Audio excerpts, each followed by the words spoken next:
I suppose. We are live. Awesome. We are live. And hopefully we're in the right place. I don't know where. We could be in many places right now. I'm actually going to go check right now. I'm sure it's all fine. It just occurred to me, like We're live. Awesome. We're good. If you are here, hit like, leave your name and number at the beep, where you're joining us from. We're here for our monthly Q&A. Yay. Hi, everyone. Hi, slowly getting people in. If you have a friend who might be pregnant or breastfeeding, please tag them. Let them know this is going on. I love a good tag. I love a good share. We also love reactions. So get into that. And I know tonight's a struggle. I just got the notification on my phone about HQ Live, the trivia game the entire world's obsessed with, is doing $250,000 giveaway tonight. But none of you ever win. I never win. So stay here and play with us. That's for sure. Mm-hmm. I think your odds are better here. Your odds are much better here. You may not walk away with money, but you'll walk away with information. And a breast pump. And a breast pump. And quite frankly, on HQ Live, I have friends that have won 27 cents. And you can't get a breast pump with 27 cents. It doesn't work like that. Yeah. So this is our second time to do this on the Even Flow page. Normally we would do it over on my Facebook.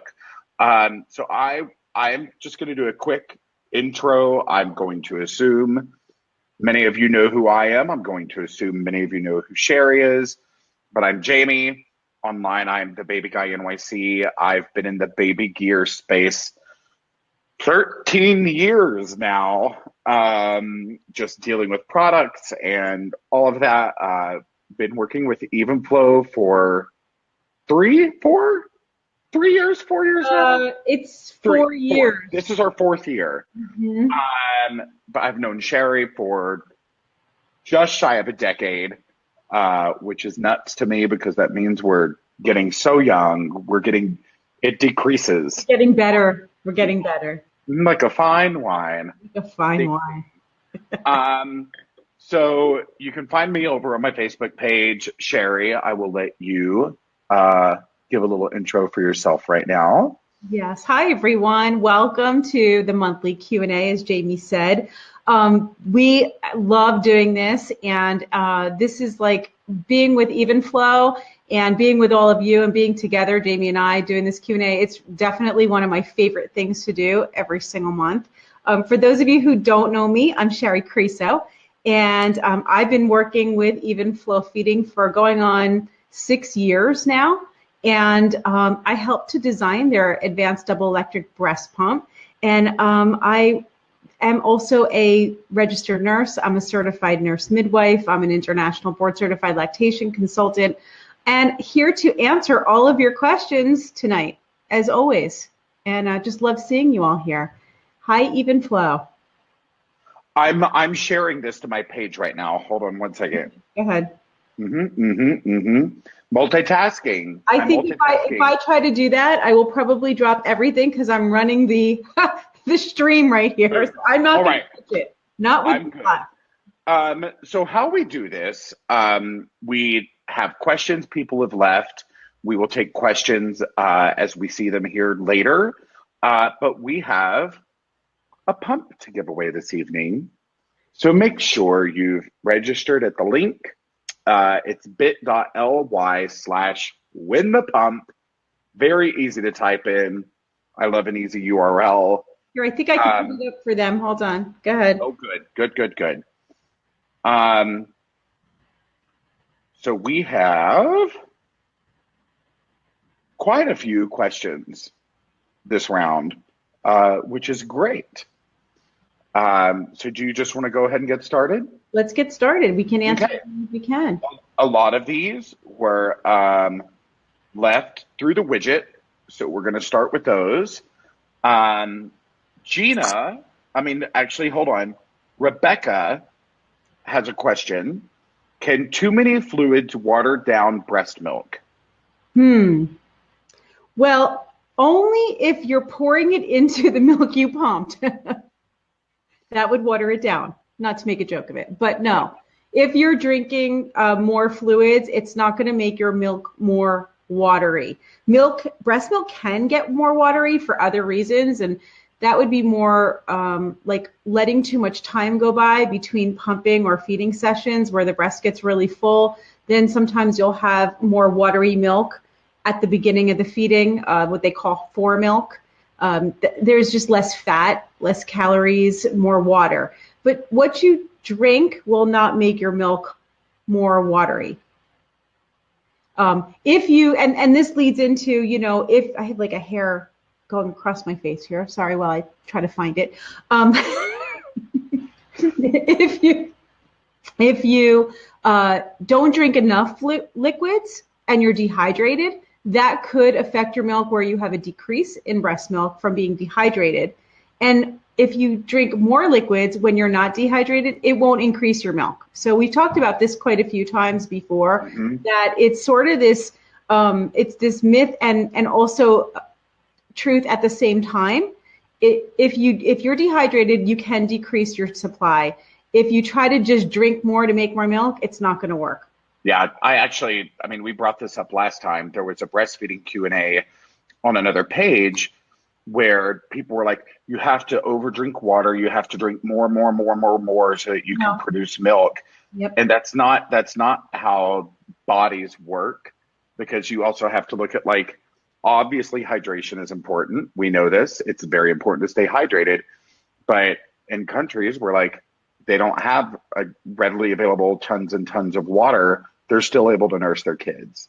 They are. And, actually overhydrating, so like forcing fluids with the mindset that if you force them, you will make more, because moms are always worried about not making enough. It's just like a lot of moms have that concern, and they're told, like you said, in other Q&As or from their friends, just drink more, force the fluids. It can actually have the opposite effect on your supply. So it's not just a benign thing. It could literally decrease your supply from over drinking water. And so the best way to determine should you drink more is, you don't even want to do it to thirst, because thirst can be kind of unpredictable. You could be dehydrated and not feel thirsty. Typically, when you're breastfeeding, you do feel thirsty and you do drink. But look at your pee. Okay, if your pee is concentrated and darker and dark yellow, then you need to drink more fluid. Drink until your pee is like a light pale yellow. I always say if your pee looks like Gatorade, you need more water. True. Gatorade.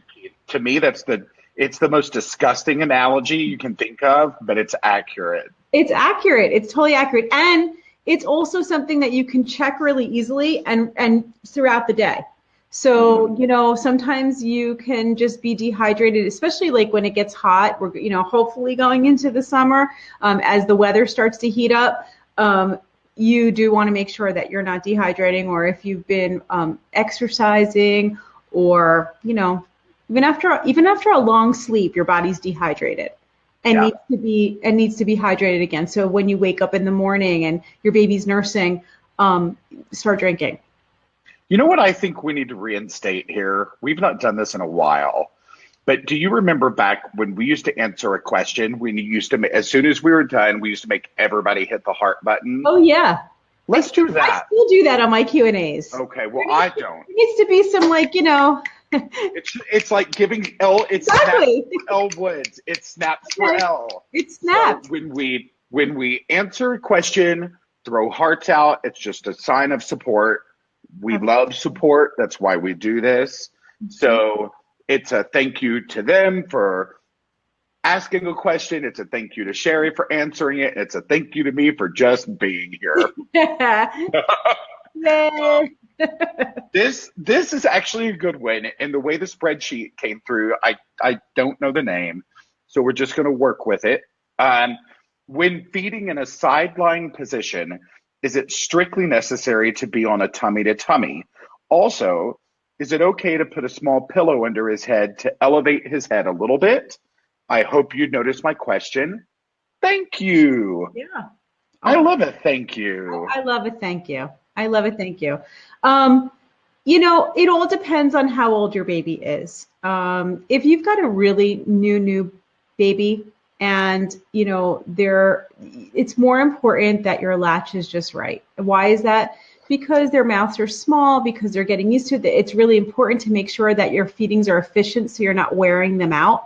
And when the head is turned to the side, what happens when the body is not belly to belly, where the baby's not facing you completely, their head is turned and the latch will change. And that can decrease the amount that the baby's able to transfer from the feeding.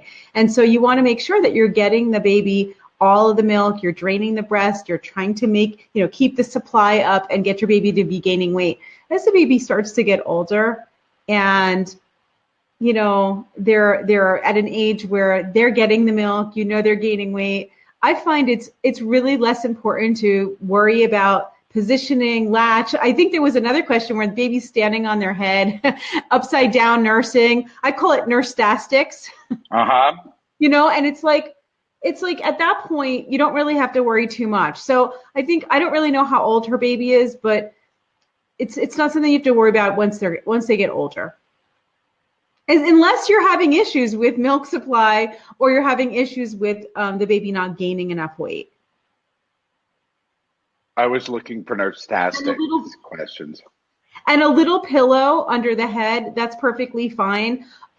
Just be careful about what you have in the bed with you when you're laying there. That's more of my concern, is if there's a pillow, if you fall asleep and then it's near the baby's head, they could roll into it.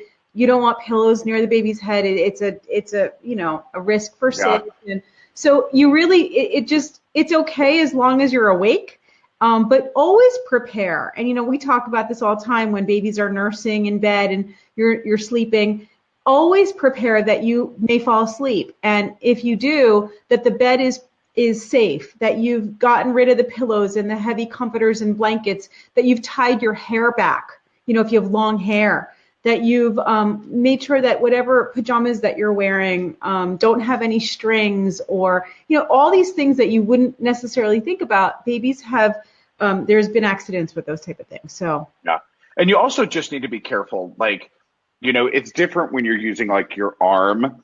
It's kind of like a prop when you're nursing, but if you put a pillow, you need to pay very close attention to their airway and make sure that this is not kind of happening. And once they're older and they have head and neck control, it's a very different thing because they can adjust it themselves. But when they're young and they don't have control of this, if you put them on a pillow to nurse, it can lead to airway obstructions. Yeah. Yeah. I'm going back into the questions.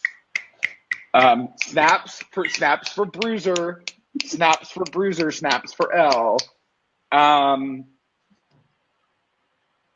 This is kind of, I had a question for you tonight as well, but it kind of ties into this because I know it's your favorite. My 5-month-old is teething and it is affecting her latch. My nipples are very sore. How do I fix this?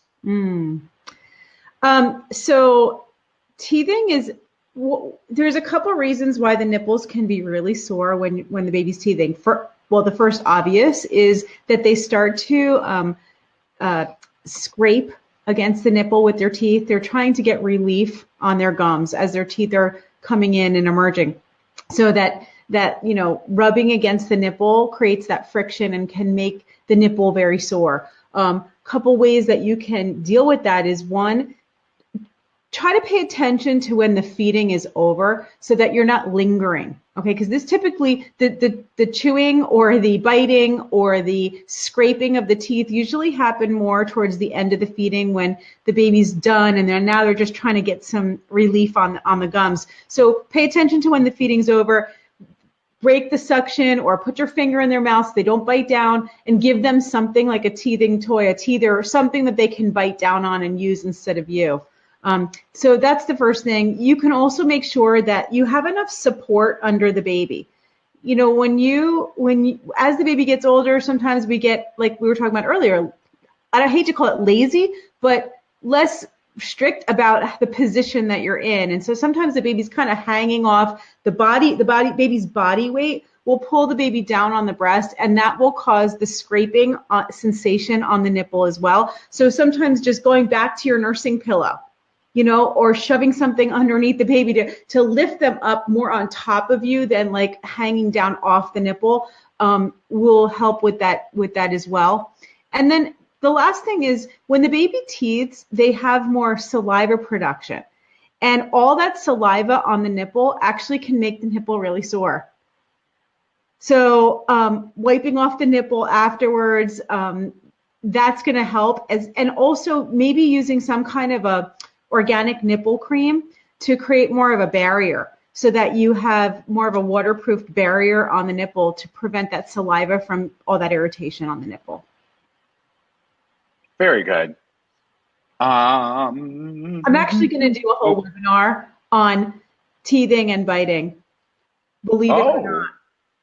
On biting? On biting, on teething. Because that was my question for you. Yes. I wrote it. It says, Jamie Grayson, I have a child who bites. Well, how do I stop this? The question always comes up. And so I'm going to be doing a webinar on that so that we can just keep sending people to the webinar to watch it, because it seems to come up on every all the time. Yeah. Snaps for biting. Yeah, snaps for biting. Snaps for biting. One thing you don't want to do, let's say this.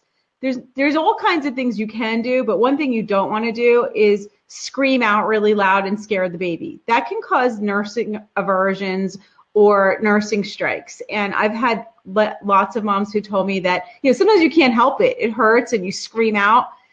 But it's not like you want to try to do that. It doesn't work to like yell at the baby. They don't know that they're doing it. You could take them off. You can say to them if they're old enough, that hurts, and now we're going to stop. We're going to stop feeding. That can work, but you don't want to scream. That could actually cause a strike. Yeah. Mm-hmm. So this is a very good question that kind of leads into the prize we are giving away tonight. Yeah. Snaps for free breast pumps. I have a good picture. Come on now. Hearts for breast pumps and things. Let me see if I can get her name. Sarah is this? I don't know. I can't figure the names out. So we're just going to go for it. Okay. Why should I get a closed system pump? The whole open closed system thing is confusing to me. Mm-hmm. Awesome. I think I have a picture here. I'm going to scroll through to find it. Do I have one? Maybe not. Okay. Actually, I do. It's on this right here. And that way you have a little bit of an image. I'm not sure if you can see that. But where is it? Up in the perfectly pure upper left. Okay, good. Can't see it well. The whole point with a closed system is that it will prevent milk from splashing and backflowing into the tubing and then eventually back into your pump motor itself. Why is this important? It's hard to clean those little tubes, okay? So if milk gets inside this tube here, all right, you won't be able to clean it well. And anybody with an open system, they'll tell you, I've had milk in there, I couldn't clean it. It grows mold, it grows bacteria, viruses, and then it can get right back into your breast milk. So it can contaminate your milk.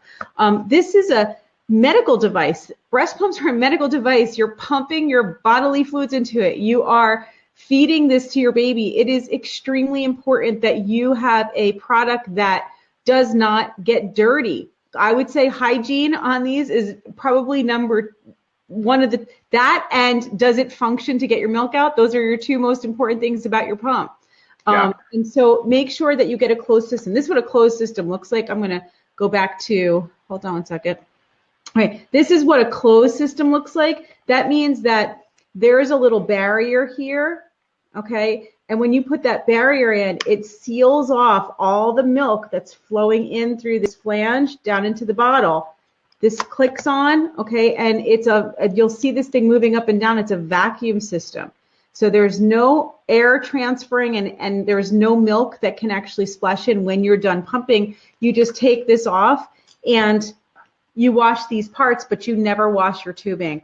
In an open system, it'll be like sort of like this, where it's just plugged right into the back, and that's where you can get milk splashed in. Yeah. And there are even pumps on the market that say they are closed system, but moisture backs up into the tube. Absolutely. That's not closed. Or into the whole flange, the whole diaphragm system. You can get moisture in it if you don't have a good seal. That's what I really like about the even flow pump. It's like a really tight seal on this.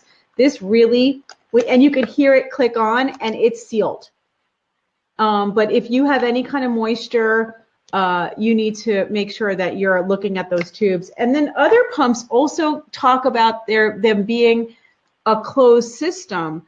But what they're talking about is that there is a barrier here where the tube plugs into the pump. So this is closed, but this that we're discussing is still open. And so that's a little tricky too, and I think a little misleading. That's, to me, that's an open system. Yeah. It's not a true closed system. Yeah. While we're here, should you have that graphic with the other features of the pump? Should we just hit on the other features with the even flow advanced pump? Yeah, for sure. Or I could play the video. Well, we can do that or the video, whatever you want to do. I think the video is good because you know what? It'll actually show them some images. Well, why don't we do this? We could do the video, and then later we'll do the 3-stage video as well. Oh yeah. Okay, yeah, definitely. But now I got to figure out how to do it. So hold on a second. Keep talking. Well, snaps for improvisation. So we just talked about the open versus closed. Whenever I have my speaking events, which Evenflow is also part of, that's one of the things I harp on. And a lot of people actually have no clue what an open versus closed system is. And that's the very first thing I always touch on when I start going into breast pump discussion. Awesome. Well, here we go. Oh, we got it? We got it. We're ready. Okay. Hold on. Here we go.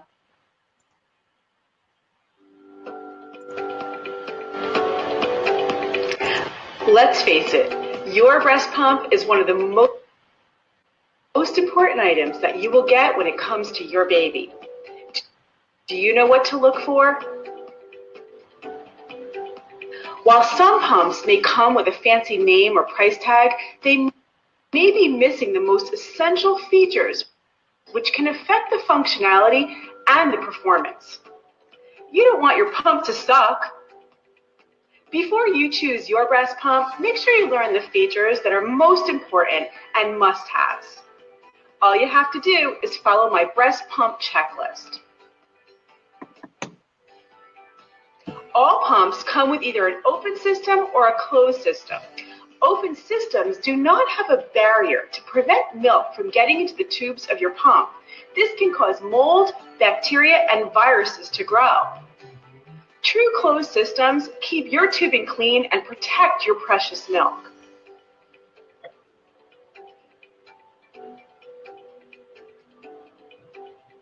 In order to get the most out of your breast pump and your breasts, you'll need a pump with independent speed and suction controls. Pumps that have one dial, minimal settings, or features that try to do it for you will not allow you to be fully in control.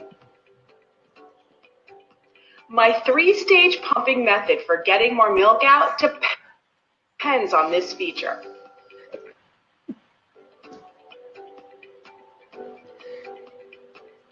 Not all women come in the same size. The flange, which goes up against your breast, comes in different sizes too. If your flange does not fit, you will feel pain and you will not be able to get your milk out. If the best fit is determined while using it, always look for a pump that includes multiple flange sizes in the box.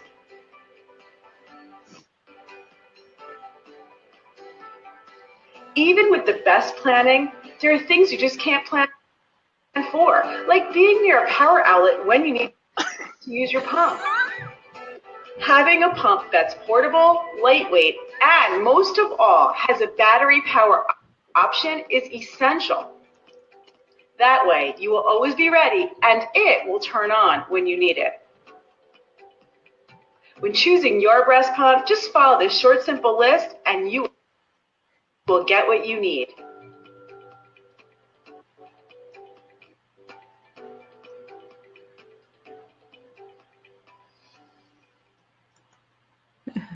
I was trying so hard not to laugh. So just to reiterate, let's get back on track so I can pull my brain together and stop laughing. Features: closed system, independent speed and suction, multiple flange sizes, battery options. That's right. There you go. Ta-da, jazz hands. Those are the most important features. And you know, I made that video so that we can focus, and like when you're really looking for what to look for, it makes it really easy for moms to kind of go through that checklist in your mind, look down the list and make sure you got everything you need, because those are going to be the things that are going to protect your milk supply. And that's why you have a pump. There's a question here. I had to do like the count the months on your fingers. My daughter was born March 20th. Congrats, and is doing great with breastfeeding. Is it normal for her to be cluster feeding already? Does this mean something is wrong with my supply? No, it doesn't mean anything's wrong with your supply at all. Newborns feed frequently. And so cluster feeding, now it all depends. If the baby is feeding every hour, it seems like the baby's feeding every hour, you want to look at the feedings like from the beginning of the feeding to the beginning of the next feeding, and they could be feeding every hour or even more frequently in the beginning. So cluster feed, it all really comes down to, can you hear milk transferring? Is the baby gaining weight? Is the baby peeing and pooping adequately? Those are all the things you're trying to look for. Don't do that, Jamie. I'm sorry. My brain is in 87 time zones right now. You're like, sorry. What I would say for a newborn, baby's what, like a week old? The 20? Yes. Mm-hmm. You know, your milk's just like finally coming in well, and the baby may just be eating they can only take in small amounts at a time. So it is normal, but again, all those parameters that I just went over, you need to make sure that they're hitting all those parameters as well. If you have any concern, and I don't like to give blanket answers because I always like to take more information, and especially with a 1 week old, I would say if you're questioning it, okay, listen to your gut. If you think there may be an issue or you just want to get reassurance, then I would reach out to a lactation consultant, have someone watch your latch, make sure that everything's doing okay. Because, you know, cluster feeding and feeding frequently could also be a sign that the baby's struggling to get milk. And that could be a tongue tie, a lip tie, that's most likely the issue if the baby's not able to latch on well. Yeah, we actually had a lady, because I post about this chat in my Facebook group, and I was like, any last minute questions for Shari? And somebody was like, I have it all in my notes, but my phone just shut off and needed whatever. But she was like, I wish more professionals would talk about and were more educated with tongue and lip ties, because I had to do all this research on my own. Turns out that was the issue. Now everything is fine, but it's hard when the information about tongue and lip and other oral tethers. Are you proud I used the word oral tethers, by the way? I'm proud of you. I'm very proud of you. That is the appropriate term. Yeah, that they don't have information readily accessible. Yeah, I have a really great interview that I did that's over on my page. It's on mybabyexperts.com. It's part of the library, and it's an interview I did with some of the top experts on tethered oral tissues back in the fall. And you can actually see that in the library. If you go to mybabyexperts.com, I got thrown out of the chat here, but maybe Joe can post the website link. Hey, Joe, can you help me? Joe's my husband, by the way. Joe ran away. He's always sitting over here trying to, and that's why you see me chat. I think he's posting in the chat. That's not actually me. It's Joe posting for me. Oh, there we go. Okay, yeah. If you go to mybabyexperts.com, you'll be able to see that whole interview. It's really informative. It's like a 2-hour discussion with a oral surgeon physician who does releases on tethered oral tissues, and an IBCLC, and feeding specialist, craniosacral therapist as well. I love craniosacral therapy. I used to get it done when I was in New York, and I loved it. So this is another question that comes up pretty frequently, and I think it always just bears repeating. While pumping, one breast always empties more milk than the other, and it's the same one every time. Is that normal? Yeah. Your breasts are not, your body's not symmetrical, and you'll notice that with your breasts. So they may be different sizes. Even if they are the same size, they can perform differently. Sometimes you can have one side that's really like the producer, and the other side that just never makes the same amount.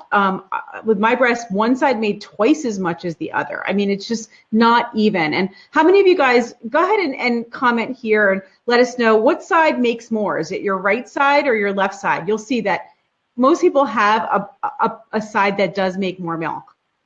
Just post it right here. But not only, when you're nursing the baby, you don't always see that. It's when you're pumping that it may become more obvious. And so a lot of moms will try to even it out and pump more, thinking that that's going to actually help to produce more. In some cases, it could, if that's the reason that it's making less. If you're not extracting milk and then you start power pumping or doing more, you could increase the supply. But typically, it's just normal. You'll see moms who pump, they post them all the time, pictures where one bottle has this much and one bottle has this much, and they're kind of adding it together and saying, oh, look, I made 4 ounces or whatever, but it's usually not equal bottles. Speaking about pumping and how many ounces you get out, this was left on Instagram. Nicole, yep. How do I optimize what I get from my pump? I feel like I get nothing. Max is 3 ounces combined. There's actually 2 answers here. There's 2 things to address right here. So the first thing is, are you utilizing your pump the way it's supposed to be used? So are you using your speed and suction dials? Are you using it to stimulate the letdown? Or are you just putting it on and turning the suction all the way up?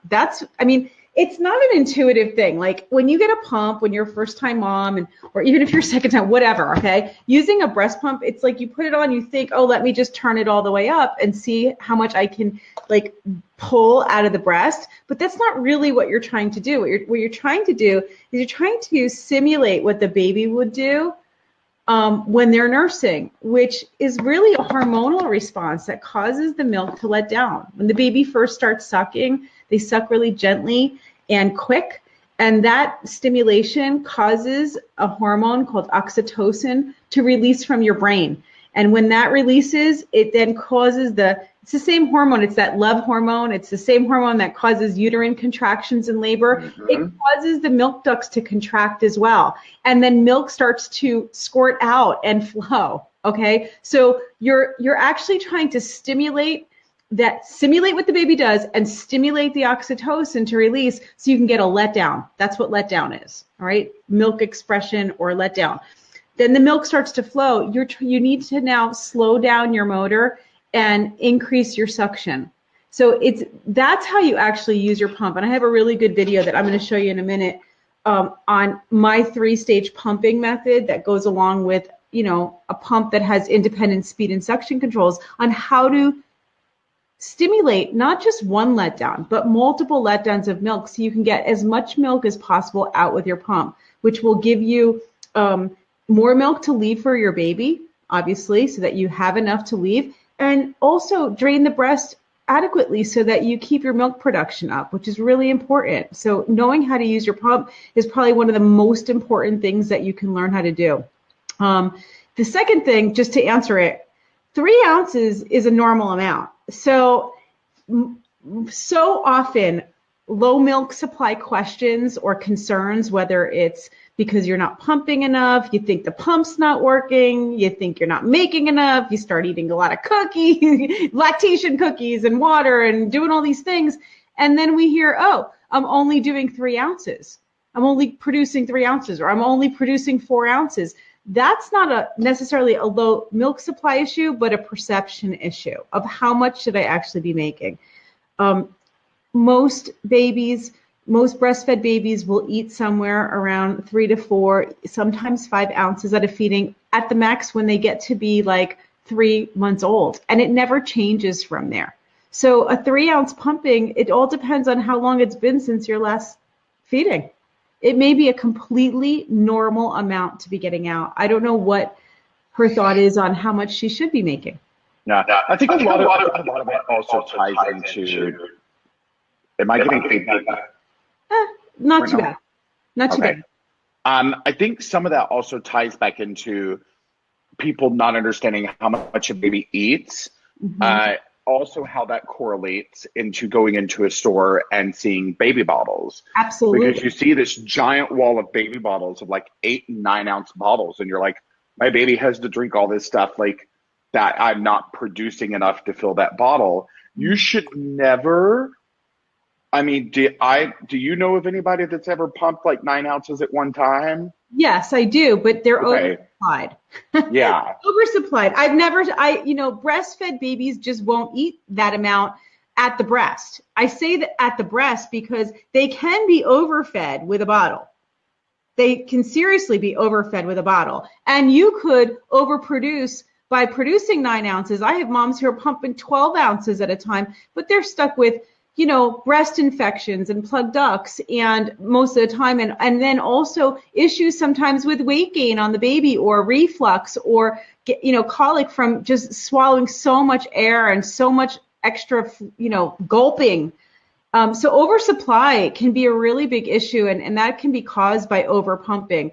Some moms do fine and then they donate the extra milk, but it's not something I really encourage moms to do unless it's just naturally happening for them.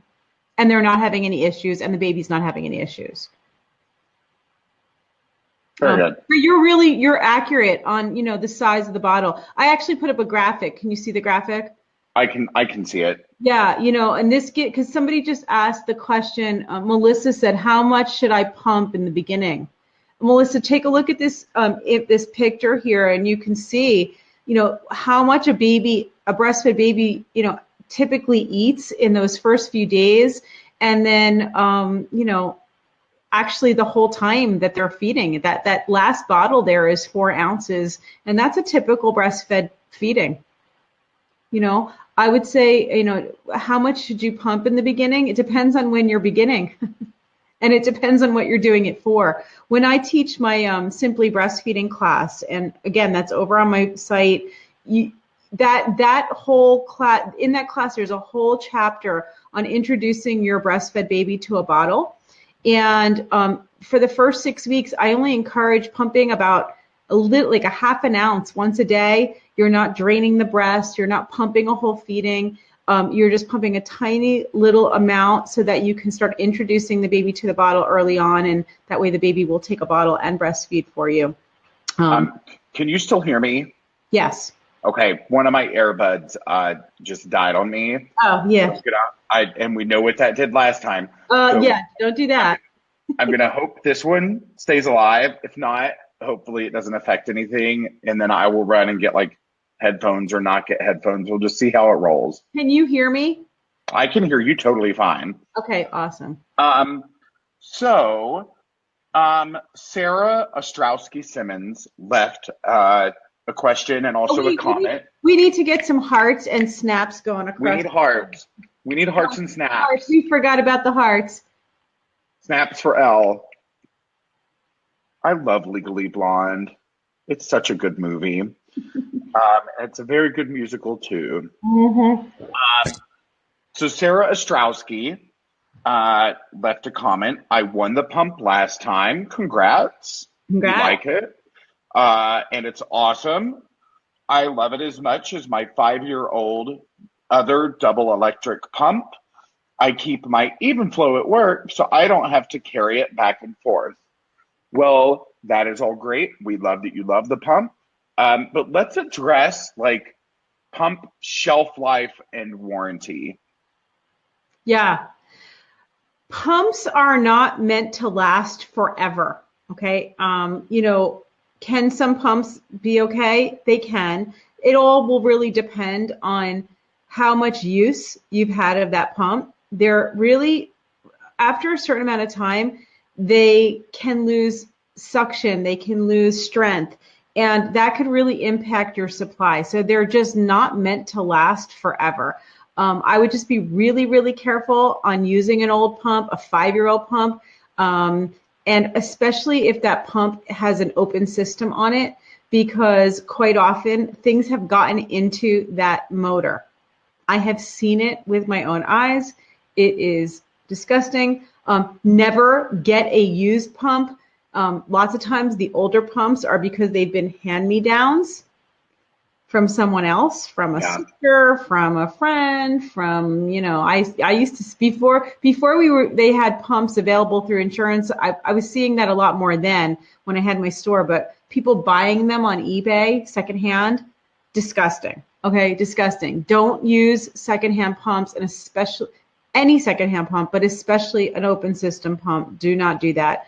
And with a 5-year-old one, I would really get rid of it. Pumps are not this, especially the even flow pump. It's such, and if you love it, you want it. Okay, you're using it. You know how much you love it already. Most moms who use it absolutely love it, and they're really not expensive. If you can't get one through your insurance and you have to go and purchase one, around $100, and you can have this pump, which with everything, with the bag, the cooler, the all the flanges included.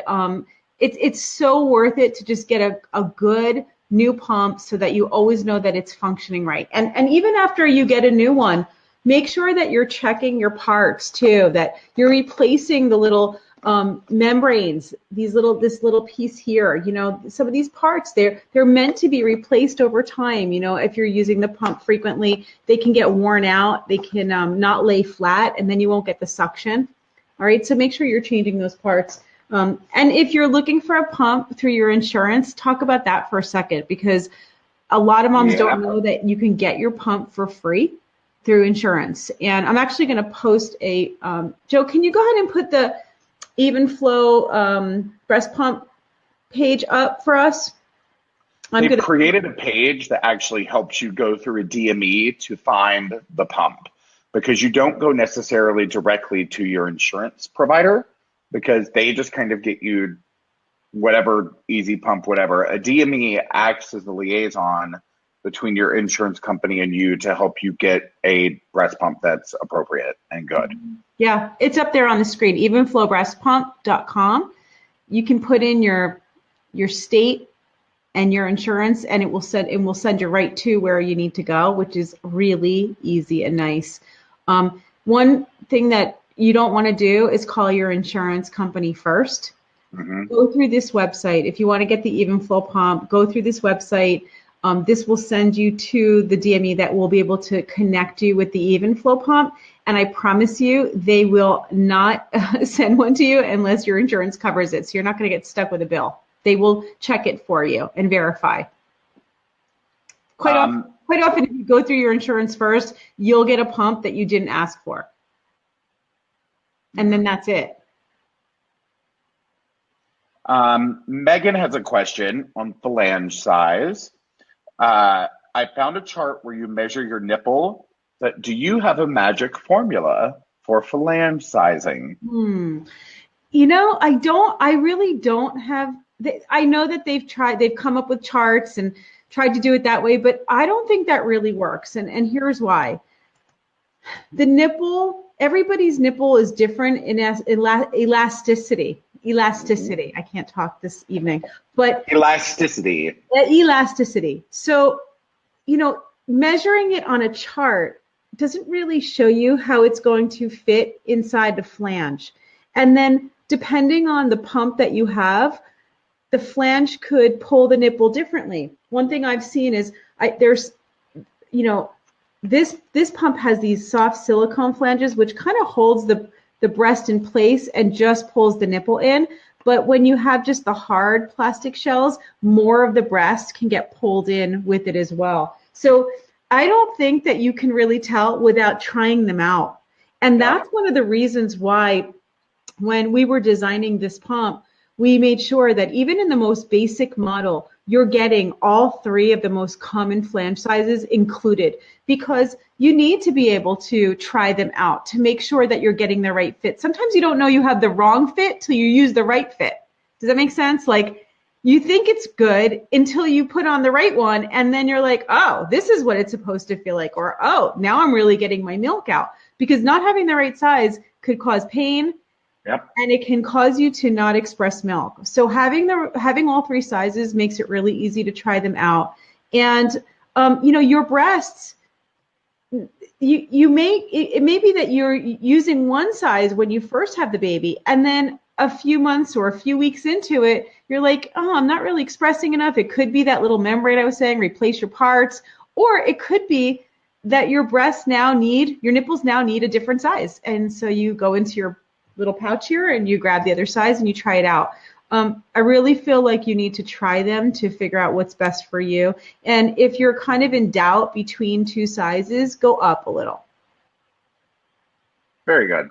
Mm-hmm. Better to have it a little bit larger than too small, even though too large is no good. But if you're kind of in between, you can't tell, go with the one that's more comfortable and a little bit larger. Yeah, it's definitely, just to reiterate, like what we always talk about here with phalanges, it's not one size fits all. And everybody's built differently. I, witnessed my sister on one occasion using a pump that only came with one flange size because they said you only needed one. And we turned it on and I sent you the video. Yes, and it was horrible. She was screaming. It was terrible. And that's not ideal, as it turns out. No. And like Elise just said, it could be that you need a different size on each breast too. Mm-hmm. Like we were saying before, your body's not symmetrical. You may really need one size on one side and another on the other. And that's going to give you the other thing too here is on the even flow, I just want to show you, because until you've tried this kind of flange, you really don't know what you're missing. All right, this is that soft. It's got I don't know if you could see with my finger. It's like an air cushion. Okay, so there's like air pocketed between the soft silicone. It's like a velvety feel. This is really smooth and it's really soft on the nipple. And then when you pump with it, it's going to be more comfortable. And comfort is really key to pumping. It's not just about being comfortable, which is extremely important because you don't want to be in pain. But pain actually can inhibit the letdown reflex. Okay, so now you're pumping, your flange doesn't fit, or you're not using your controls right, or you have a pump that doesn't allow you to control it the way you need to, and you're in pain. That can actually stop your milk from that hormone from expressing and then the milk expressing from the breast. So now you've got a double problem. You're in pain and you're not getting any milk out. Do me a favor real quick and hold that phalange up again. Mm-hmm. We don't cover this every time we do this. Get me a profile shot. So you'll notice the angle that's at. It allows you, because the neck of that phalange is angled instead of just jutting straight out, mm-hmm. you don't have to lean over to use it. You can actually sit up and, like, if you're going to hook it into a pumping bra or whatever, you can sit up and actually it takes a lot of pain out of your back. Mm-hmm. And you don't have to lean and worry about milk like mm-hmm. backflow onto you. Yeah, no, this was designed intentionally to make it more comfortable so you're not leaning forward. Do any of you pumping know what we're talking about, where when you're pumping you need to lean forward so the milk doesn't backflow onto the breast? What'll happen is your breast gets all wet. then you break the seal, then you got to take it off, you got to dry off, put the pump back on. This one allows you, like Jamie said, it's that angle really allows you to sit straight up. That's going to save your back and neck. And there are sit back, no slouch flanges, which is really smart. Mm-hmm. And very much appreciated. Yes. I think this one's about to die on me, so let's cross our fingers. It keeps going beep, boom, boom, boom, boom. And I was like, what's that? And then I was like, oh, my earphones. Brooke has a question, and we kind of touched on it a little bit, and this is another one that comes up all the time. And luckily, with this pump, your classes are included. Because you do have breast pumps and briefcases specifically in this. But Brooke has a question. What are your best tips for keeping up your milk supply for working moms? The best tip I can always give you for keeping your milk supply up is making sure that you're efficiently and effectively and frequently draining the breast. I mean, there's nothing more to say. It's like stop there. That's the most important thing. If you can, like we were talking about before, you can eat all the different lactation cookies in the world, and you can do all the other things that could increase supply. But if you're not breastfeeding or pumping frequently, and you're letting the breast fill up and not draining it, that's going to decrease your supply. Why is that? Because your body's responding to you. You know, your body is taking cues from you. What do you ask of it? It's supply and demand. When you nurse, and you nurse frequently, and the breast is drained and doesn't have time to keep refilling and staying really, really full, it's a big signal to your brain to make more milk. It assumes that the baby is eating more, we need more. When more time goes by between feedings, and unfortunately in this country, we go back to work so soon. And so it's so hard, and I completely get it. And it's hard to take time to take those pumping breaks. But if you let too much time go between feedings, the breast will keep filling up and filling up.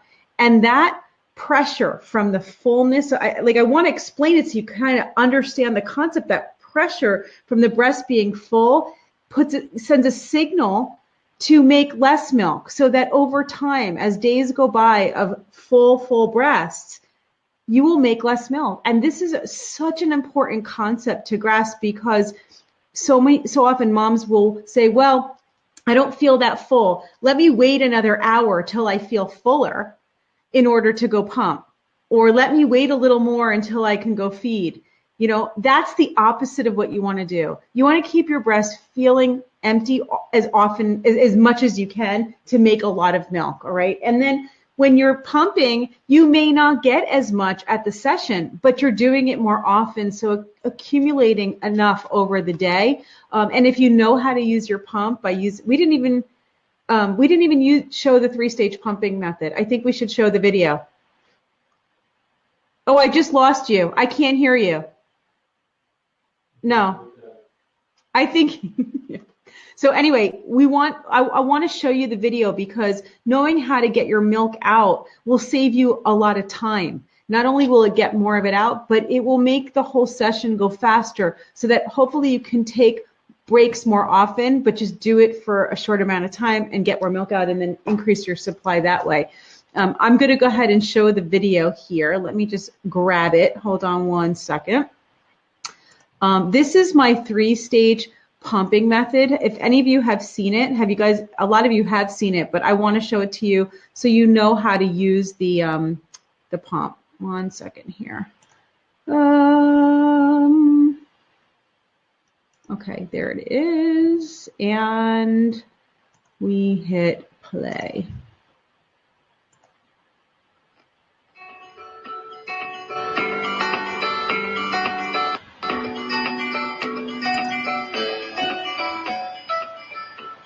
Breastfeeding moms know that pumping takes time and lots of commitment. I have a secret to share that's going to help you get a lot more milk in a lot less time.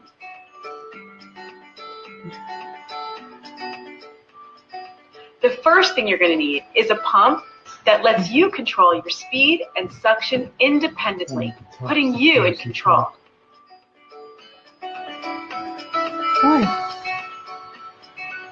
Start with the pump turned all the way up on speed and low down on suction. This will simulate what the baby does when the baby starts off at the breast to get a milk release or a letdown.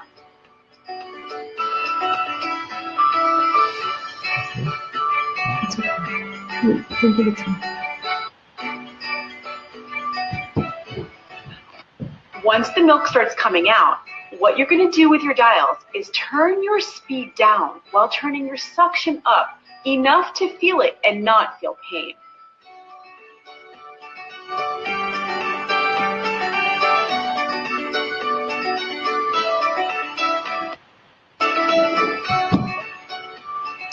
Once you see the milk stop flowing, that's when you want to stimulate that second milk release or letdown.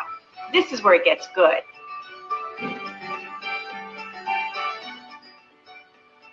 Turn your speed all the way back up again while leaving your suction exactly where it is.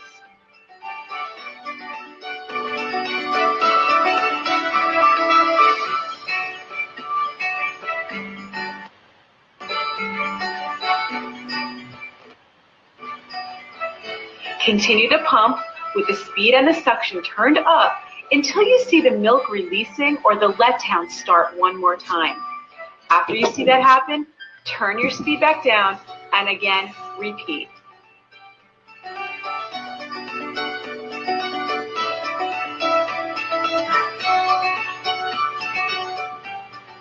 You can stimulate a second, a third, even a fourth release of milk. This is how you maximize the amount that you get out and how you empty the breast as much as possible.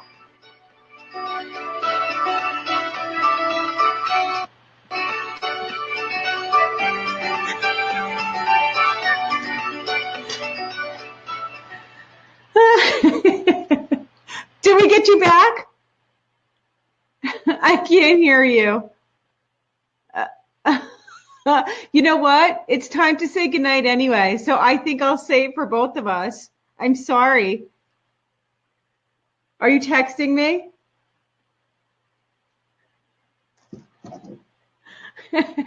Jamie, it's hard to see you speechless. Technology. Yes, we see you in the chat. That's for sure. That's for sure. Hey, listen, you know what? The same technology that we complain about when it doesn't work is the same technology that's bringing us all here. So I have to at least be grateful for that it worked enough to be able to have this Q&A tonight, to be able to see you guys every single month, for Jamie and I to split screen from Denver and New Jersey and be together like this. I mean, it's awesome. It's totally awesome. So let's get some hearts going across the screen. And some love, and let's give some love to Evenflow for hosting this year after year after year and making it possible to bring you this great information. I hope you all learned something and enjoyed it, and make sure that you give some love to Evenflow. Make sure you love the page here, like the page, and make sure that you go to the bit.ly win the pump that we posted earlier so that you can register to win. Are we good? Yeah, next time we need to charge everything. That's okay. You were fully charged, Jamie. We made it. Hey, listen, at least we made it all the way through, right? We made it all the way through. What are you going to do? All right, everyone. I'll say goodnight for both of us. Love you all. Have a wonderful night. We'll see you next time. Bye. Bye.